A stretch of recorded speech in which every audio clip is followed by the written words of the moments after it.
All right, good morning. This is the August 12th, 2025 Cottage Grove Economic Development Authority meeting. I'm calling to order. Our first order of business is the Pledge of Allegiance. If you'd please rise.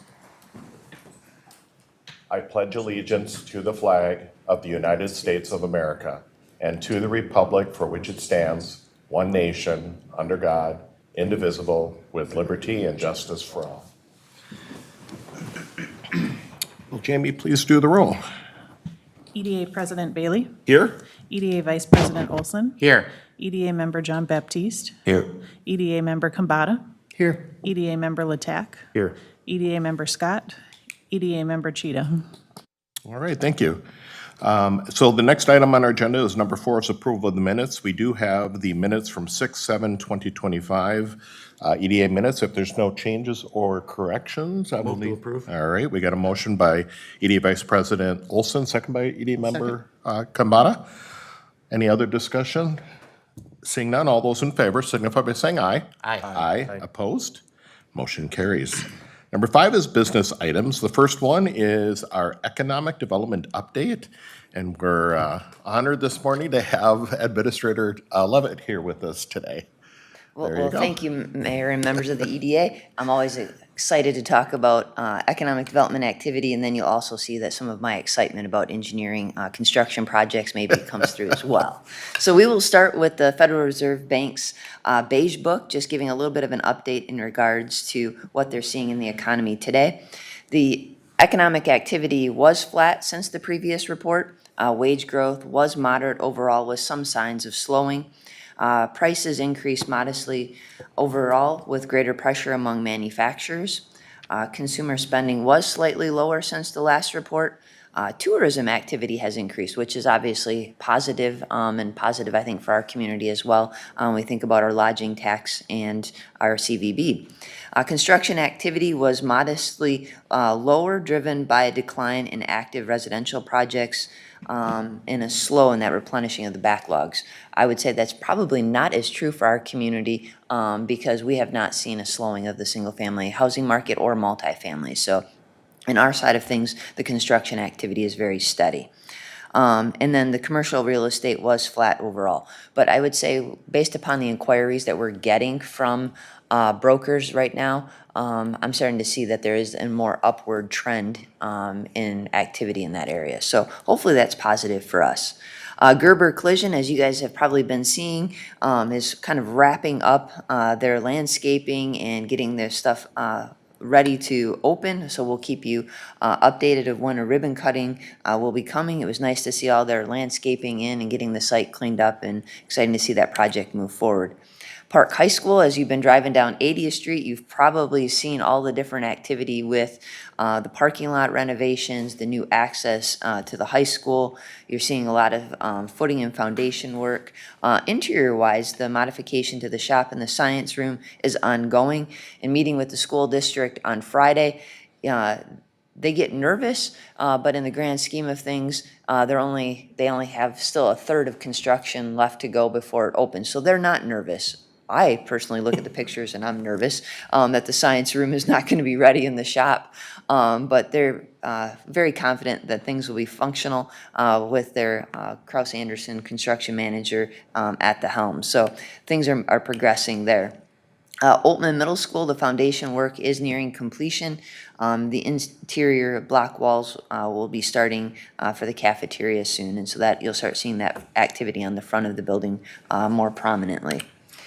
When it comes to our water tower, you can see that we are starting to come out of the ground literally with the tower now that the large footings and foundations have been poured and placed. And so that is over by Hamlet Park near the railroad track. So you'll start to see things start to go vertical more now and more visible. The low zone water treatment plant, we've been pumping water from that treatment plant since early June. Right now, we're still working on all the final site work. So the landscaping and restoration work, some cleanup, some final punch list. So we're anticipating probably September, October, we would have a community opportunity to tour the actual water treatment plant. And speaking of water treatment plants, our other water treatment plant is the intermediate zone. This is behind the fire station. People have all been asking, what's going on, what's happening there? That is the large intermediate water plant that will be going in there. We'll be putting up some additional message boards and educational materials. As we heard at Night to Unite, more people in the community want to know about it, and we'll try to highlight where that activity is and the progress for that. A few quick updates. My Pablo, their building permit has been submitted. A plan review is looking to be completed. They're the ones that are locating at Almar Village. There was a variance for a setback for additional 19 parking stalls at Almar Village, so you'll start to see that activity. Everybody wants to know about Buffalo Wild Wings, but obviously there's a lot we have to get in place, and right now underground plumbing is still being completed, so we're a ways off for that. Green Thumb Industries, as we used to know it as Leafline, their building permit has been approved and issued for an interior remodel and some mechanical work. Roar's Apartments, we're really hoping to see them get in the ground here soon. They had some issues with an adjacent property owner to secure an permanent and temporary easement for their retaining wall, so hopefully that will start here soon. Cottage Grove Middle School, the building permit is reviewed and a plan review letter was sent, so hopefully they will be able to start that work. And that same is really true for the transition building at 7,000 Jamaica. So we're excited to see the school district making so much progress on their projects. And then ours at Public Works for the remodel of the shop, that block work and framing has been approved, and then the final inspection hopefully should be happening shortly. So that is the update on the economic development front, and I'd be happy to stand for any questions. All right, thank you. Any questions by anybody in EDA? EDA Vice President Olson. I couldn't let you just walk away. I had to throw you something. You mentioned the Roars building, and obviously they continue to work hard on that.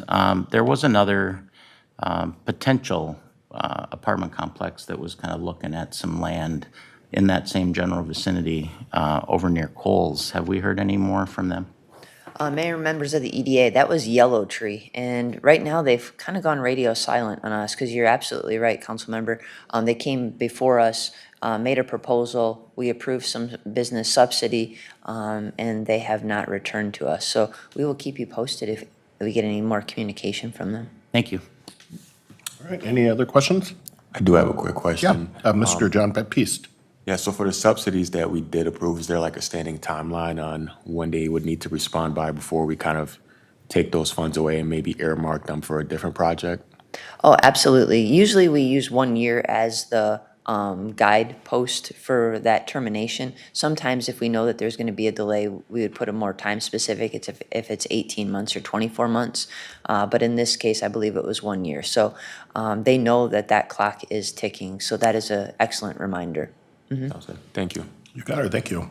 Any other questions? All right, we'll just move right along then to B, which is Bellagala. Bellagala Business. Okay, thank you. Business subsidy agreement, and Administrator Levitt will take us through this one to begin with, at least. Well, members of the EDA, I'm excited that we can talk about Cedarhurst because the Cedarhurst Mansion project has been on our strategic plan for some time. It is a 10-acre parcel that has, a lot of history that goes back to the mid-1800s, and we've always desired to preserve it and to see it be really an infused economic driver into our community. We had originally thought that 360 Real Estate back in 2021 was potentially that infused energy and passion to see the site redeveloped. They had a more intense use with mixed use. So if you recall, they had wanted to see housing, and they wanted to see a lot of commercial retail on the site. But now that has not progressed, and Bellagala Wedding and Events is now the prospective buyer and developer of the property. And they come with a strong reputation in the industry for wedding and events, and so I'm going to allow them to touch on their experience and their background a little later in the presentation, but just know that they are a end user who brings a lot of experience and knowledge in this industry to this project. What they are proposing is a year-round wedding and event center to include the outdoor space, which we all know as like the Rose Garden here. It was one of those key elements historically on the property. They're looking to restore it And this outline here is the existing mansion. In green here is the proposed addition that they'll speak more about. They had also proposed paved parking lot in this area, stormwater treatment here, and then the additional parking would be in this area of the site. And they're looking to do something more like with a geogrid grass parking to try to preserve as much of the historic feel of the property as possible. It did go to the Planning Commission for approval of their HCUP, and that is going to the City Council on the 20th of August. They'll talk more about the capacity of the facility and what they're doing for the renovations. The EDA has adopted criteria for awarding business subsidies in regards to this. The proposal that's before you meets them on a various levels. The first is we think about the historic preservation, right? We offer, $25,000 for facade improvement. This is far more than a facade improvement because anything that has the tagline historical is going to be very expensive, and they'll talk about the renovations that they'll make to the facility both on the interior and exterior. The economic vitality, that's going to be something I think they're going to be able to talk about when they talk about the amount of weddings, events, and what they're bringing to our local economy. There's a lot of job creation that will come with this to obviously run a facility of this sort, and they can touch on that as well. I also would say when you look at like the blightedness of the property, the barns that are falling down, they'll be cleaning those things up. They'll actually be connecting to sanitary sewer and water, so we will be getting rid of the well and the septic system. So from an environmental standpoint, we're making progress in that way. And I think they'll do a great job really engaging our community and being a tremendous asset. So when we look at the proposal, it's for $100,000 to help with those offset costs, because obviously even when you connect to sanitary sewer and water, it's very, very expensive. Our other venues in town that are historic did not have to do that, and we're not able to. And so that's a unique challenge that this one offers. The subsidy would be a forgivable loan, which would be for 5 years after they complete the project, just to ensure that the ownership maintains the same and the building is still operational. So we would provide the loan or the $100,000 once the project is complete and we have verification that all contractors have been paid and that there's no liens on the property. And as I've stated, the project really aligns with the city's goals of the historic preservation, the economic growth, and it really represents that rare opportunity to preserve this historic asset and be that economic driver into our economy as well. And so with that, I'm just going to turn it over to the applicant to talk a little bit more about who they are, and then they'll talk a little bit more about the details of the renovations that they're proposing. Thank you, Jennifer.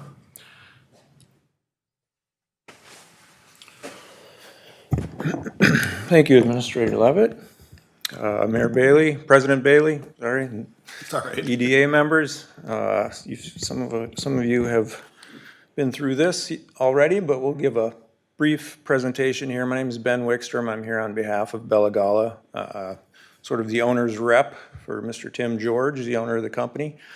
JJ Maletsky is the other operator who has been here and has presented in the past.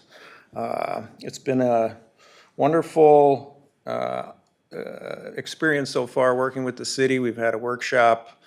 We've gone through the Planning Commission meeting. Emily's been very helpful, and everything's been great so far. So a couple steps left to go here. And we also had a neighborhood meeting a few weeks ago at the mansion. We had some good attendance there and answered a lot of questions and didn't have anyone show up for public comment at the Planning Commission meeting, so we must have done okay there. So, yeah, as the administrator mentioned, I'll just give you kind of a brief overview here of the business and what we're planning to do. 28 years in business in total. As she mentioned, 2004 established in Minnesota. We have 6 venues around the Twin Cities area. The Van Dusen Mansion in South Minneapolis, Aboulay and La Venerée in Lower Town St. Paul. Those are sort of the more urban locations, or they have the rooftop component. They're different types of venues, but different style, I guess. But those 2 in St. Paul, and then on Bavaria Downs in Chaska, which is a 260-acre site, there are 3 locations. The Edward Ann Estate was the original mansion. It wasn't a historic mansion, but it was a older building. It was owned by the Redmond family, the Redken Hair Products Company. And that was on and off the market for about 14 years before Tim stepped in and bought it and totally refurbished that building. Equestria West is also on that site. That was a couple of horse barns, outbuildings that were redone. And if you've checked out the website, that's another unique and beautiful venue. And then Woodland Glass House was a completely glass atrium also on that site. So those are the 6 in the Twin Cities. And when this opportunity came available, it seemed like a natural and great fit for the portfolio. And so we're excited about that.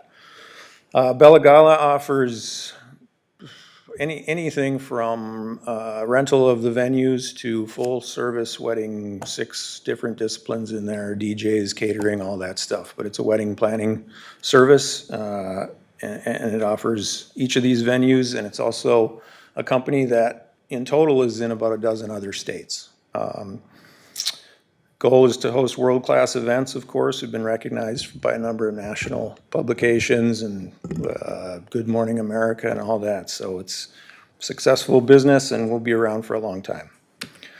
The mansion, you probably know most of this stuff. I'll just touch briefly on it. Built in the 1860s, about 50 years later, it was first expanded. There's been a lot of remodels over the years. It's on the historic registry because of the architectural significance. And because of the remodel, we have to go through certain steps, certain agencies to make sure we're doing all the right things, preserving what we can, replacing what we need to. Notable individuals related to the site, Cordenio Severance was the owner, prominent St. Paul attorney, founder of the Bar Association. Cass Gilbert designed the mansion. He designed the state capitol and a lot more things around the area. And on many occasions, the mansion has hosted U.S. presidents, Roosevelt, Taft, Harding, and Coolidge. JJ, in his presentation, likes to brag that there's a bathtub in the mansion used by Teddy Roosevelt, which will will remain there, not usable as a bathtub, but it will be sort of a showpiece, I think, in the what we'll call the groom's suite for now. So it's a great building. The plan is to respect the history and rehabilitate what we can where we can. Create the luxury wedding venue, give our couples all-inclusive experience, and of course be a good steward of the community and a great neighbor. Some pictures of the venue and kind of what you see in disrepair, needing repair. Some of the finishes, the outdoor, the front porch, the columns, you can see how some of that's needing significant repair. So there's a lot of work that's going to go into that. Next slide shows some of the interior things that need to happen, some of the things that are a little falling apart, but also some of the uniqueness of the venue and some of the cool spaces that are there. That lower right picture in particular always gets me. That's the upstairs hallway. You can see how narrow that is and some of the challenges that we'll face up there. That is the very creepy basement, which we will not use, but do what we can to dry that out and get that at least somewhat usable for a portion of the site. The plan is to begin mid to late August. We're getting close to that, but as soon as we can, we hope to get through that city council meeting on April 20th, and then shortly after that, begin some of the outdoor work as we're closing on the property and finalizing approval of building permits and necessary permits in that time frame. The goal is to get a lot of the outdoor work done this year, some of the heavy site work done this year, so we can concentrate on the indoor remodel during the winter months, and then finish up outside and everything we need to next summer, with the goal to start booking weddings for next August. We will have a grand opening a few weeks after our first event, so after that trial run plus a few events, we'll have a grand opening, and the city will be notified, and all the boards and commissions, and Hopefully, we will see you all there for a nice party to kick things off. Here's a few renderings of what we plan to do on the site. It's, of course, the original mansion at the fore in the upper left. You can see in the upper right the atrium that we're planning to add, along with sort of an extension of the kitchen behind the mansion, all sort of enveloping the rose garden, which is, as Administrator Levitt said, sort of the showpiece, the centerpiece of the site. A lot of our outdoor social hour mingling will happen around the rose garden and in front of the atrium there. This is a little more architectural view of the atrium design. You can see it's got significant glass walls on the south and then on the east facing the rose garden. The entire site will be made accessible from the parking lot into the mansion and the atrium, which of course currently it is not. And well, these are just floor plans. So you can see the original mansion and sort of that rear kitchen as it stands now in the center of everything. So the extended area of the kitchen and storage will be west of that kitchen, which is on the bottom of this page. And then the atrium off to the right, so you can see sort of the square footage, and then the rose garden, of course, in the middle of all of that. There's the upstairs that will remain as a floor plan pretty much the same, but it will have the suites for the wedding party getting ready and things like that, and some neat upgrades up there as well. Traffic and parking is always a question we get.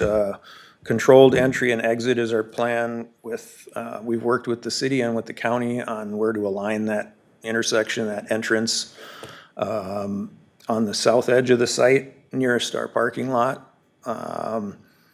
There is a plan B, I guess, with an access at the point of ingress and egress from where Military Road would line up, but that's not in our initial plan. We'll just sort of see how it goes and take the cue from the city on whether that's become an issue, whether we need that entrance. The guest arrival, traffic control management, I mentioned that's all gonna come from 70th. If we can, there are existing turn lanes, at least a left turn lane into there. There was some question at the Planning Commission about right turning westbound traffic coming off the roundabout. We think the times of arrival are staggered enough and the speed at that point is not significant enough to warrant a right turn lane, but the county would be the ones to tell us if we need to do that. So far, we have not heard that. And then we have designated areas for staff parking, vendor parking, client parking, and deliveries outside of the proposed parking area. This is an overview of the site. You can see, as the administrator mentioned, the paved parking area in light gray at the bottom. The grass with the supplemental grid system kind of nicely tucked between all the existing trees.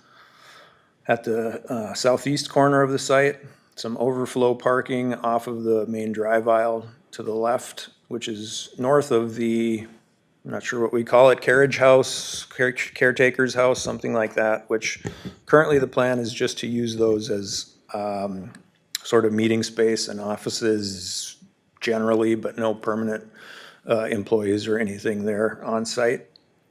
You see some of the outbuildings in the northwest corner of the site. We're going to preserve what we can there, and a couple of the foundations and stonework that are there. Some of them unfortunately can't be saved, but overall you see the location of the mansion, the addition, the rose garden, the loading and delivery and extended kitchen area, and then the circulation plan here on this slide. Sound and light, another question we get. There's not a lot of light added to the site, mostly downlighting on the outside of the building, lighted walkways from the parking lot. Sound, we have from our other locations, Van Dusen Mansion in particular is a beautiful venue, but it's on half a city block in South Minneapolis, and there's a lot of neighbors around. So we are used to managing the sound, having our decibel meters. We've told the neighbors we'll be out there those first few events with our decibel meter, making sure we're not spilling. But we think with the layout of the site and the atrium and the outdoor activity mostly being in the Rose Garden, that it's not going to spill into the neighborhood much at all. What else do we have? Maintaining as much natural trees and foliage as possible. In addition to that, with the excavation that has to happen for the atrium and some of the other ground dirt work that has to happen, we're going to have some excess dirt, and we plan to install some berms where we can around the perimeter of the site while not disturbing any of the natural vegetation that we don't have to. Excuse me. And here's just, I don't think these are the same renderings, I guess, from the previous slides. So one more look at those. Here is a landscape plan. If you're interested, you can see the amount of landscaping that we're proposing around the building and in the Rose Garden and around the atrium. And then a little close-up of the Rose Garden. You can see how detailed that is and what we plan to do there. If anybody has any questions about that, we've got a planting plan and all the species listed. And then here's just some renderings that Ed Hawksford, our designer, has come up with to show what some of the interior rooms will look like, which will make use of what's existing and reusing what we can. I think the example we give, the elevator will not be in use for the venue, but some of the interior panels from the elevator are really cool, or we will reuse those elsewhere, have them sort of as a showpiece. A lot of people ask about the organ that's in the mansion. That will remain, but not in use. It's interesting, the guts, maybe you all know this, I didn't, the guts of the organ are downstairs in all of the operation. And we looked at renovating it, refurbishing it. We wanted to do that. Price tag for that was $200,000, so it will be a showpiece, not in use, but we'll see what we can do in the future. So all that will remain as it can. But here's some more. This is the what we call the groom suite, pool table in there. I don't see the bathtub, but that's going to be in there somewhere. Here's the bar in the downstairs area, sort of centrally located. It's going to be a fully working bar. We just had a discussion in our weekly meeting about what needs to be hooked into there and hooked up for there, and they were pretty excited about that bar, getting that as a nice little central place. The fountain you see in the forefront there is actually potentially the fountain from the Rose Garden, and we don't know if that can be saved yet. We'd like to, and could potentially move that inside as sort of another showpiece and use that decoratively as we can. There's another view of that in the atrium with the sloped roof and the glass on the outside. So, and that's our updated logo. Cedarhurst Mansion, established 1868, and you'll see that crest and that logo everywhere for our marketing packages. So very excited about the project. I'm sure I've missed a lot of things, but if you've got any questions, I'm happy to answer them. Well, first of all, thank you for coming in this morning and sharing with the EDA here. Obviously, I've gotten the opportunity to tour that mansion, do the guts, as you said, that kind of interesting basement and up in the attic Yeah. in the years past. So really appreciate it. I know I literally figuratively had neighbors contact me after your neighborhood meeting you did that are extremely excited between the difference of what was being proposed by previous developer with a lot of housing and kind of crunching stuff on there to your desire and opportunity to preserve that area. So kudos to you guys for taking on this project. It's definitely, Cedarhurst is a very important part, not just of U.S. history, but Cottage Grove history. So the question, I did have a real quick question, then I'll ask any other comments from the EDA. You were talking about keeping all the greenery or trying to keep the greenery. Obviously, as you can tell, there's a lot of overgrowth. Yes. Specific, and then a lot of unfortunate, I'll say unfortunate, dead trees like ash and such that are kind of tucked into the lilacs all the way on the perimeter. And I noticed on some of the pictures, you're looking like you're going to be adding some additional greenery on there. What's your thoughts on what you're planning to do with I'll call it the hedge or the out-of-control hedge that kind of follows the perimeter of the property? The outer perimeter along Whether 70th it's and along 70th Keats. or a little bit up on 19. Let's see here. There you There can you kind of go. get a view of it. Yeah, there is a lot of dead stuff in there. I don't know that, we do have a tree inventory telling us what's good, what shouldn't be saved. Our contractor, PMI, has a landscape contractor that they work with.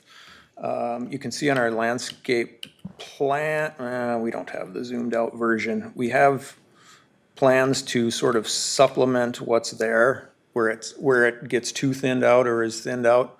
But there's a lot of brush that needs to be cleared. I can't answer as to what that supplemental plan is. It's sort of, we know that some areas are gonna need it. We don't wanna disturb the views to the front lawn, the grand lawn, the mansion itself, of course, but anything around that perimeter to keep the privacy. We want members, guests to feel like they're coming to, even from the parking lot to the mansion, to not be aware that there's these busier streets nearby or anything. So we've got I think the key word there is preserving as much of it as we can in keeping with the site, but we understand that some of it is gonna need to be thinned out. And our contractor is working on it. We can give you some better detail at the council meeting if you'd like to hear about it. Mike, our contractor, will be there, but I don't have a great answer as far as the plan for the overgrowth areas, but. Well, and the only reason I bring it up, and you kind of mentioned it, one is you got the privacy part that you want for the venue itself, but on the other side of it too, you want that great visibility. Yeah. And right now, sometimes you tell new people that are coming to Cottage Grove, and they go, where's Cedarhurst? What is that? Because it's so tucked in back there, Yeah. which is kind of a good thing, but at the same time, it's such a beautiful building and your desire to keep the front lawn. I'm just looking at how do you make it inviting? and- Balance. Yeah, that's kind of what I was looking at.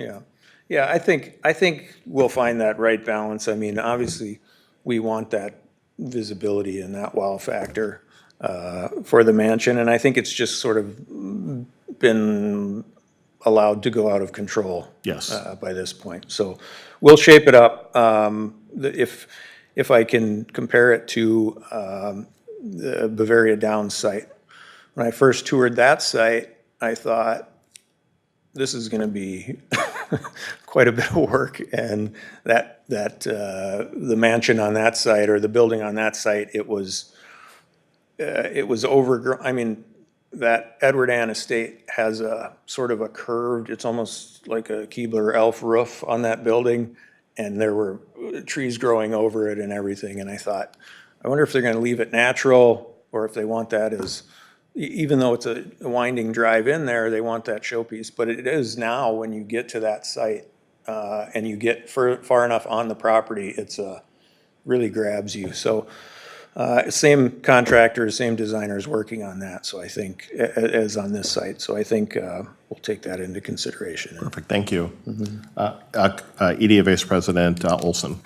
Thank you. Presentation is good the second and third time as it is the first time, so I appreciate that. Thank you. First of all, Ben, thanks for being here this morning.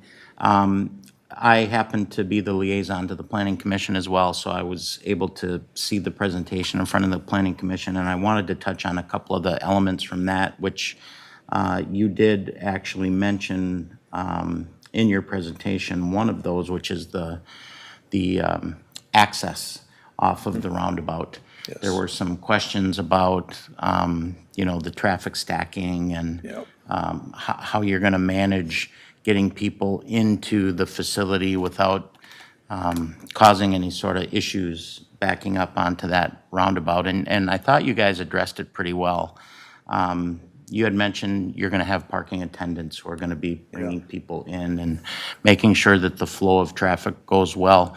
Could you just maybe spend an extra minute here explaining, once they make that turn and they get into the facility, what happens next? Because I thought that was pretty compelling at the Planning Commission. Sure.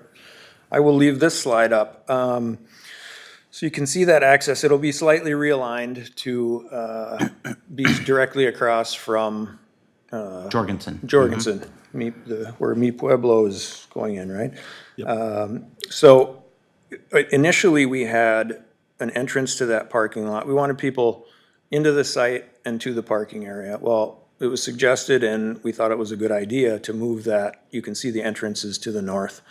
So I think if there's any stacking, because there's a handful of cars arriving at once, it's going to be in our driveway, not out on the road. So that entrance was moved to the north. And then when they enter the site, there's going to be those 23 spots for paved parking. And a lot of those, I guess we'll sort of, with our attendants there, we'll sort of know who should park there, right? Whether it's, older people or people that have maybe difficulty getting to the site, maybe the VIPs of the, wedding families or something like that. And then the rest of the parking, the overflow parking, it's gonna, it looks like it's just sitting on grass in the middle of nowhere. It's gonna be finished nicely. So all of that parking is available to any patrons, any guests. But I will say, let me look if I have a better, no, I don't have that slide, I'm sorry.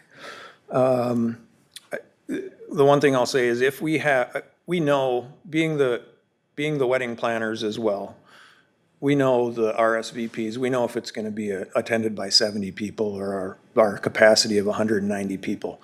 And we also have sort of a valet service that we need, that we may need to utilize, and we will utilize for some of those busier events. So if it's just people pulling into that top parking lot, getting onto the site, getting out onto the sidewalk and us parking, that might happen at times too, and that'll be more likely for those larger events. So we don't anticipate waiting, stopping, stacking to be a problem, especially out on 70th. Perfect. And I know you also mentioned in that presentation that you're working hard on minimizing the impervious surface by utilizing maybe some different materials for parking. Could you talk about that momentarily, please? Yeah, there's a grid system. What's it called, Emily? GeoGrid. A GeoGrid. Is that the brand name? Yeah. So it was a suggestion from your planning staff that we had looked at, well, the drainage pattern, we don't think it's going to be muddy ever or anything like that. If it is, it's up to us, of course, as a business to make sure we have. So we were looking at ground protection mats in the high traffic areas or like in that throat between the parking lot. But at that suggestion, we started looking into products like that, and it's a system that ends up being, you wait till a soft ground time and you have that grid system that's rolled into your, directly into your surface, and over time it just settles to right below, however far below the surface. And it ends up being a stabilization system to ensure that you don't get ruts and mud and things like that. I'm not an engineer. I don't know exactly how it works. We know a couple, so yeah, you're okay. Yeah. So at planning staff and engineering staff suggestion, we looked into that, and great. If we can preserve as much, pervious area as we can, we're going to do whatever we can. And we think that overflow parking area isn't going to be a problem, and especially with a system like that in place. Yeah, I was excited to hear you guys talk about that. And of course, with all of the various demands of the Met Council, and then you have the watershed district and things, I think that's going to make them happy as well. Yeah. And the last thing I wanted to just touch on is, our city administrator mentioned Night to Unite last Tuesday. I will tell you, and I did get the chance to travel to the parties that I went to with Jennifer. She was part of my group. The feedback from the neighbors on this project specifically was overwhelmingly positive. People were very enthusiastic. In fact, one of the neighbors had mentioned they had just been to an event in Chaska and how impressed they were, and that they actually had some conversation with one of your staff members at this event about Cottage Grove and what was coming, and your staff was excited about it too, which I think said an awful lot to this individual. So I want to thank you guys for taking the interest that you have.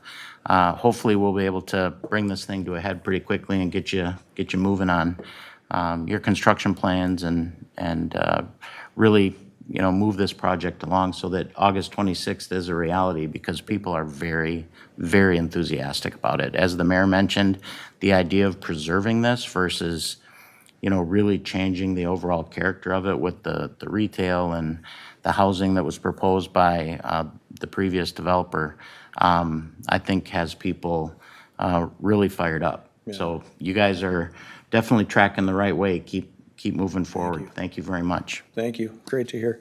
All right. Yes, EDA Member Latek. Thank you for your presentation. Thank you. Yeah. So regarding the out-of-town guests, do you have any plans to build relationships with Cottage Grove hotels? We do. I don't know about, I don't know the Cottage Grove hotels specifically. It's not my department, but we do have at each of our venues partnerships with local hotels, so I don't anticipate this being any differently. We need to make sure we get through the entitlements and closed on the property first, but this year to build up to those first events is when those kind of agreements happen. Similarly, we like to utilize shuttle services from those hotels if we can, because we talk about parking an awful lot. So that is the goal, that is the plan, and I'm sure we can work with staff to sort of find those right partners, right? Cool. Thank you. Thank you. All right. Any other questions, EDA? All right, thank you, Ben. Appreciate it. So what we've got before us then for the EDA is looking for a motion that's on the screen there, which is a $100,000 business subsidy, which would be a forgivable loan. Obviously, that is coming from the EDA, obviously to use towards this project in preserving Cedars Mansion. So anybody want to make a motion? I'd like to make a motion to approve the business subsidy agreement with the Bellagala to provide a forgivable loan in the amount of $100,000 to be used for the project. All right, so I have a motion by EDA Member Kambata. Do I have a second? I second that motion. All right, second by EDA Member Jean-Baptiste. Any further discussion? Seeing none, all those in favor signify by saying aye. Aye. Opposed? Motion carries. Looking forward to seeing you next week. You got her, thank you. All right, next on our agenda is public hearings are on this morning. Other business, we have none. No workshops, no additional presentations. We're all the way down to adjournment. Move to adjourn. We have a motion by Councilmember, EDA Vice President Olson to adjourn. Do I have a second? Second. Second by EDA Member Kambata. All those in favor signify by saying aye. Aye. Aye. Opposed? We are adjourned.